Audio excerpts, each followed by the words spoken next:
Hit TV YouTube channels లో మీ వ్యాపార ప్రకటనలకు మరియు ప్రమోషనల్ ఇంటర్వ్యూస్ కోసం వెంటనే సంప్రదించండి. సో మీ మదర్ ఫ్యామిలీ వాళ్ళ ఊరు ఎక్కడ? అంటే అమ్మ వాళ్ళది విజయవాడ, ఓకే. నాన్న వాళ్ళది గుంటూరు. బట్ ఇద్దరు కూడా వాళ్ళ చిన్నప్పుడు ఇక్కడికి వచ్చేసారు. ఇక్కడికి వచ్చి హైదరాబాద్లోనే సెటిల్ అయ్యారు. ఓకే. ఏం చేస్తుంటారు డాడీ? వి రీసెంట్లీ లాస్ట్ ఆ మదర్. డాడీ చాలా చేశారు, అసలు మమ్మల్ని కనిపించారు. ఆణిముత్యాలు లాంటి 3 పిల్లలు. ఆయన జన్మ సార్థకం అయిపోయింది.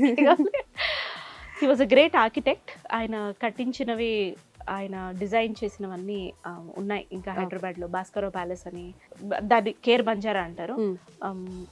కొంపల్లిలో థియేటర్స్ ఉన్నాయి, శివగంగా థియేటర్ ఉంది, నిర్మల్లో థియేటర్స్ ఉన్నాయి. చాలా కన్స్ట్రక్షన్స్.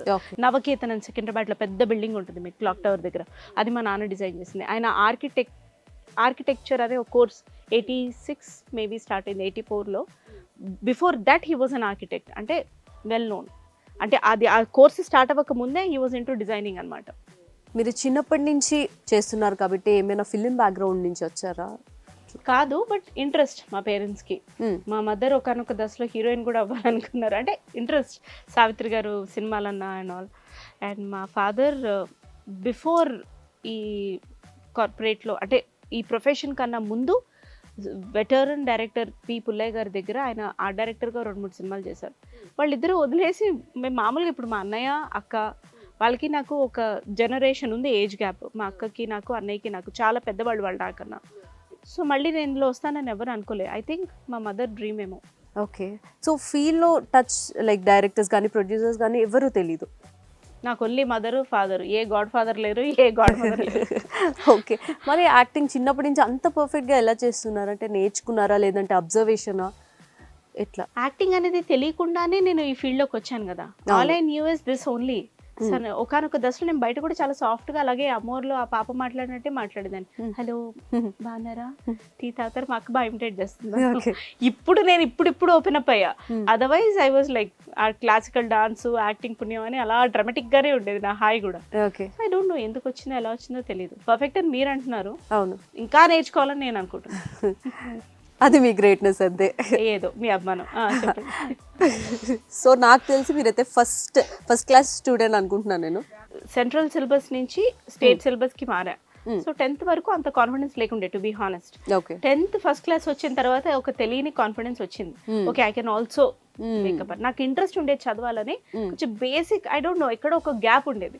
సో 10th వరకు I was not that a fair student. But ఆ లాస్ట్ చదివిన 3 monthsకే మంచి మార్క్స్ వచ్చే పాటికి ఇంకా నాకు ఇంట్రెస్ట్ వచ్చింది.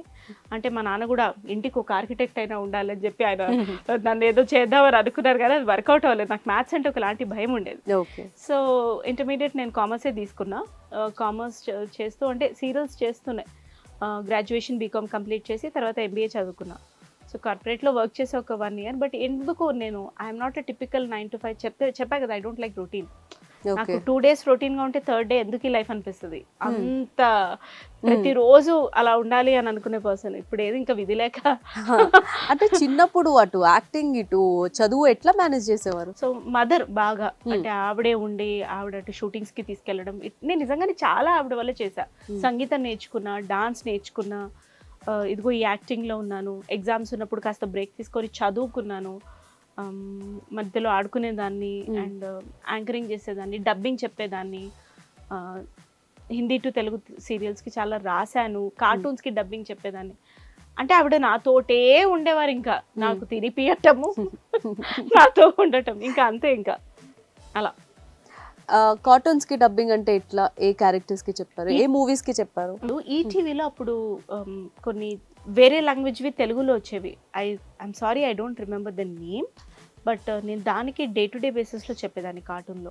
ఆ తర్వాత ఈటీవీలో సీరియల్స్లో హీరోయిన్స్కి చెప్పాను. నాగాస్త్రంలో లక్ష్మి గారు ఉన్నారు, 3 characters, ఆవిడికి చెప్పాను. పెద్దగా అవుతుంటే నువ్వు వస్తానంటే నేను వద్దంటానాలో సంతోష్ అని టిపికల్గా అంటారు చూడు, తనకి. అండ్ ఆర్జీవి గారి మూవీస్కి ఒక 2-3 చెప్పాను. ఇట్ వాస్ ప్యారలల్ అండి. సి, నువ్వు ఇది చేసావా అంటే ఇది అని పర్టికులర్గా చెప్పలేను, స్ట్రీమ్ తప్పితే. సో అన్ని మేనేజ్ చేశారు. ఇప్పుడు ఏమైనా చేస్తున్నారు? ఇప్పుడు డబ్బింగ్ ఏమైనా జరుగుతుందా? No, not exactly. నేను ఛానల్ మార్చడం జరిగింది. We had some creative differences. So సునైనాది ఒరిజినల్ అని మార్చ్లో నేను పెట్టాను. సో గుడ్ 70K సబ్స్క్రైబర్స్ అయ్యారు. సో సర్టన్ ఈ 1 month నుంచి వీ టుక్ అ బ్రేక్ అనమాట. సో అందుకే తగ్గే వ్యూస్. మళ్ళీ నేను దాన్ని పెంచాలి, ఇంకొక ఛానల్ స్టార్ట్ చేయాలి. ఈలోగా మూవీ ఆఫర్స్ మళ్ళీ వస్తే if it is really good, not just a movie, OTT ఇవాళ చాలా ఫేమస్ అండ్ ఆల్సో రీసెంట్ గా చేసినట్టు ఉన్నారు కదా. యా, సో అవన్నీ చేయాలి అని ఉంది. ఓకే. చిన్నప్పుడు టాపిక్ కాబట్టి మీ చిన్న ఏజ్ లో ఎవరైనా మీకు ప్రపోజ్ చేశారా? మీరు ఎవరికైనా ప్రపోజ్ చేశారా? ఎందుకమ్మా అవన్నీ? పర్వాలేదు, చెప్పండి. ఒక అమ్మాయిగా మరి తెలుసుకోవాలి కదా, తెలుసుకొని ఏం చేస్తావు అనొద్దు, ప్లీజ్ చెప్పండి. నెక్స్ట్ క్వశ్చన్ అదే ఉండే. అవునా? ఓకే. ఎట్లా కొత్తగా ఎవరు ప్రపోజ్ చేశారు రొటీన్ గా కాకుండా? అది ప్రపోజల్ అని అనలేము, అది డిజాస్ట్రస్. అంటే I don't want to take the name. ఇప్పుడు వాళ్ళకు కూడా ఫ్యామిలీలు ఉంటాయి, భార్యల చేత వాళ్ళు కొట్టబడి ఎందుకు మనకి అనవసరం కదా, అట్లాంటివి చెప్పకూడదు. కానీ ఏడిపించేవాళ్ళు బాగా నన్ను. నాకు అర్థమయ్యేది కాదు. తర్వాత ఎప్పుడో నా పెళ్లి సెట్ అయిన తర్వాత చెప్పినప్పుడు నాకు అర్థమైంది, ఓహో ఈ ఏడిపించడమే ఇష్టపడడము అని చెప్పి. సో అలా విగరస్ గా ఏడిపిస్తే ఆ తర్వాత నాకు మ్యారేజ్ సెట్ అయింది కాబట్టి నేను చేసేసుకున్నాను. అయితే వాళ్ళ మీద ఫ్రస్ట్రేషన్ మాకు ఈ వీడియోస్ లో చూపిస్తున్నారు మీరు? లేదా, నేను ఎవ్వరి మీద ఫ్రస్ట్రేట్ అవ్వరు, సిచ్యువేషన్ అంతే. ఓకే. మరి మీరెవరు ఎవరికి చెప్పలేదా? చెప్పాగా మా హస్బెండ్ కి. ఓకే, చెప్పారు. ఫస్ట్ చెప్పబడ్డా, ఆయన చెప్పారు. తర్వాత నేను కూడా ఆఫ్ కోర్స్ ఓకే చెప్పాను. మ్యారేజ్ అయింది. అంటే వెంటనే కాదు, ఒక 2-3 years సెటిల్ అయిన తర్వాత. ఓకే. సో మీ హస్బెండ్ మీ క్రష్? College, school? క్రష్ పెళ్ళైన తర్వాత క్రష్ చేశానో క్రష్ చేయబడ్డానో అది నాకు తెలియదు, కానీ క్రష్ కాదు. We met at MBA. It's matured love story. College స్కూల్లో నాకు స్కోపే లేదు. నేను గర్ల్స్ కాలేజ్, 135 మంది అమ్మాయిల్లో నేను కూడా ఒక ఫీమేల్ డామినేషన్ నేనే తట్టుకోలేక నేను ఇంకా MBA కోఎడ్లోకి వెళ్ళాను. బట్ ఎక్కడ చూసినా ఆడపిల్లలు, ఎక్కడ చూసినా చుడిదారులు. నాకు కూడా కొంచెం భయం వేసింది actually. Intermediate and graduation shootings. నా హీరోస్ ఎవరు? రాజా, వాడితో నేను చెల్లెలుగా చేశాను, హీరోయిన్ గా చేశాను. ప్రభాకర్ గారు. ఓకే. సో ఆ స్కోప్ లేదు కదా. ఇంతమంది ప్రపోజ్ చేశారు, బట్ మీరు MBAలో మీ హస్బెండ్ ని చూస్ కాదు, చేసుకున్నారు? 1-2 వచ్చాయి అంతే, ఇంతమంది. సో ఏంటి బెస్ట్ క్వాలిటీ మీకు నచ్చింది మా హస్బెండ్ లో?